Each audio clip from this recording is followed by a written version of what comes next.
Well, what's incredible about it now is that, as Dmitry Medvedev has said, is that this cauldron is rapidly coming to a close. Your assessment of what's going on in the conflict as Russia goes on the counteroffensive? Well, this operation in Kursk was absolutely extraordinary. It's essentially the Chechen Spetsnaz, in fact. And there's a video that surfaced of a Commander Apti explaining to his absolutely top of the line commandos how this was going to develop. And they published the video between yesterday and today. So this was a very carefully planned operation, brilliantly executed, of course. And let's say it's the cherry on the cake of the imminent cauldron in Kursk. In fact, the cauldron is already on.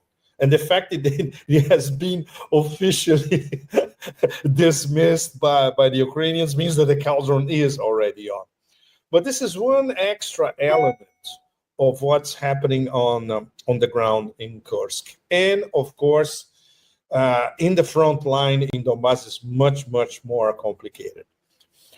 Basically, this, let's say this, the American positioning of being not even leading from behind, which is what it amounts to, it's an extra incentive for Russia to accelerate everything going on in the different nodes of the battlefield.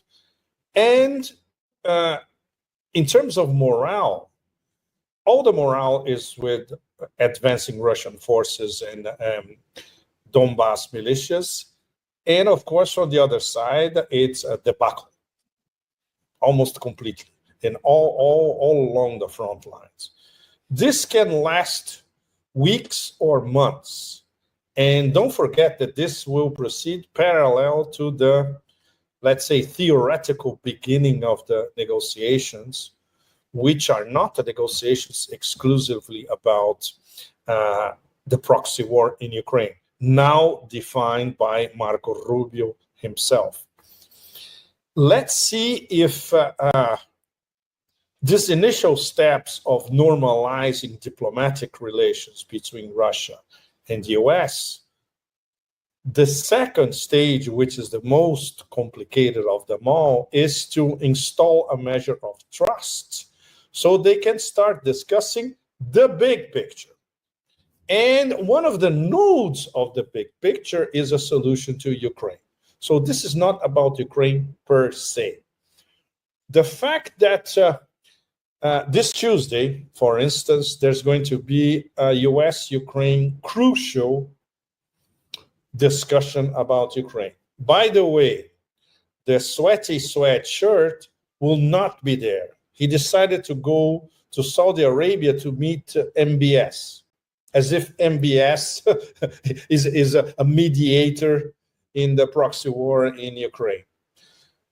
What is absolutely obvious for everybody in the US and all across the global north, including the dead-on-arrival global north and the global south, is that Zelensky is a dead man walking. For how long, that nobody knows for sure. But obviously, the Trump administration doesn't want to deal with him anymore. The thing is how the mechanism is going to be articulated in terms of new elections, how soon.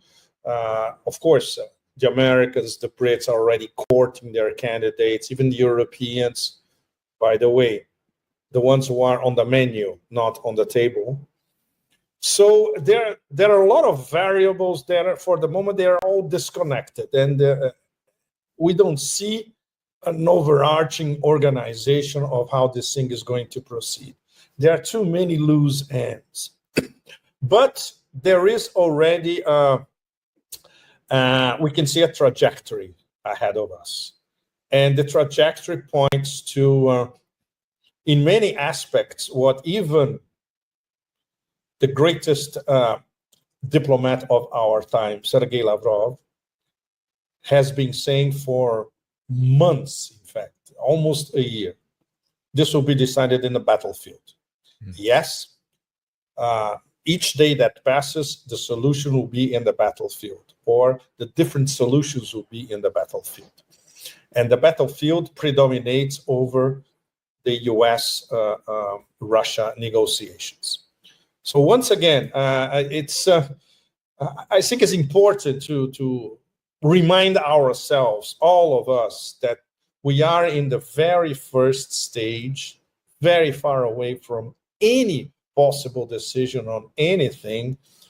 But the key nodes are already there, and we can see where this, I would not say high-speed rail, it's a very slow train for the moment, where the slow train is going. The Western media has sounded the alarm, NATO, the EU, everyone is sounding the alarm about Kursk because it comes as US intel as well as some of the aid. Starlink is still going. Much of the aid has temporarily shut down, but a whopping 80% of this audience here, Pepe, believes that this conflict actually is not going to be settled at the table, as you said, that it will actually be settled on the battlefield. How much of what's happening in Kursk indicates this? I think it took many by surprise that there was such a massive surge by Russia at this moment, where much of the talk has been about talk. Well, I think you pointed your finger to the right, the right concept. Talk. The Americans, the Ukrainians, the Brits, the Europeans, they talk all the time, non-stop. It's unbearable, in fact. What do the Russians do? They don't talk. They act on the ground. And that's the whole difference. While everybody was talking, the Russians were planning an offensive in Kursk. And we are right in the middle of it. The numbers vary, but at least 66,000 Ukrainian fighters, soldiers, recruitees, or whatever have already been exterminated. And there are another 10 to 20,000 on the list. Basically, now it's surrender or die in stark terms. And that's it. Instead of talking, you act, which is a mirror of the US-China relationship. While the Americans are starting with the previous crash test dummy administration, talking about punishing China, isolating China, containing China, and all that. China acts. And now Made in China 2025, which is, I was writing a column this morning about the success of Made in China 2025, as it was shown during the 2 sessions in Beijing last week. It's very simple. It's 2 5-year plans in one. Subsequent, this whole thing was conceptualized in 2015. Now we are 2025. You reap the benefits of what you planned 10 years before. And in the case of Russia, they are reaping the benefits of what they had planned after a series of setbacks during the SMO, what they started to plan last year after the incursion against Kursk.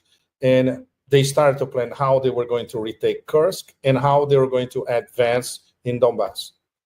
That's what's happening right now. Until we get to the point which was explained, I would like to repeat that because it's very, very important. One of the commanders of the Donbass, when I was in Donbass less than a month ago, he said, look, we are all waiting for the order.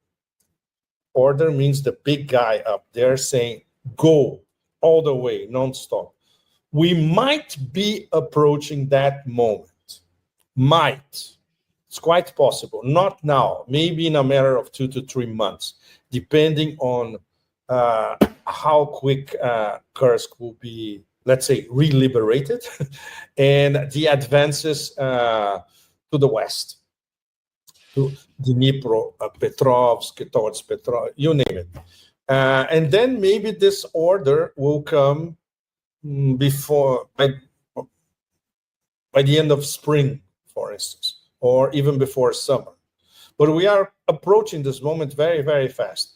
And if that happens, it's going to be, I would say, layers and layers in advance of what will be discussed at the table by the time. Because these negotiations on the table are going to be extremely complex, especially because there's the number one point of the whole thing. The Trump administration simply cannot concede that this is a strategic defeat of the US and NATO. Yeah.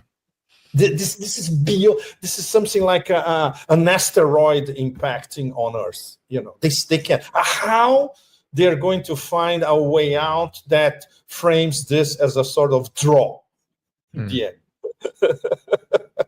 So this is the key point, and I think our audience, everybody agrees with that. Well, that's what we've gotten so far, is framing this as a stalemate. You hear Elon Musk all over X talking about this as a bloody, bloody, bloody stalemate.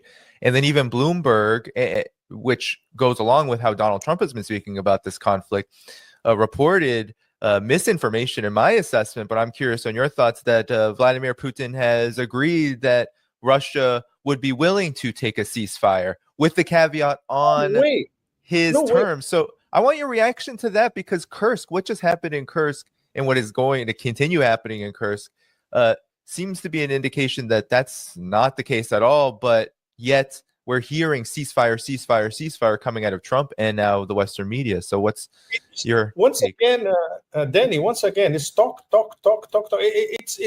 It's deafening, and we have to deal with it every day professionally. It's. Putin never said that he would consider a ceasefire. No way. And this is the official position of the Russian government, everybody.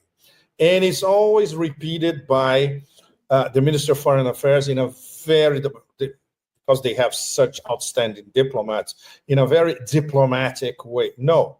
The ceasefire, if it will happen, will have to be inbuilt in a much, much larger discussion negotiation. We haven't even started the negotiation yet. How can you start talking about a ceasefire? No way. It's not going to happen. Once again, this is American mainstream media fabricating outcomes and, of course, trying to impose a narrative, especially in terms of controlling not only domestic public opinion, but also international public opinion.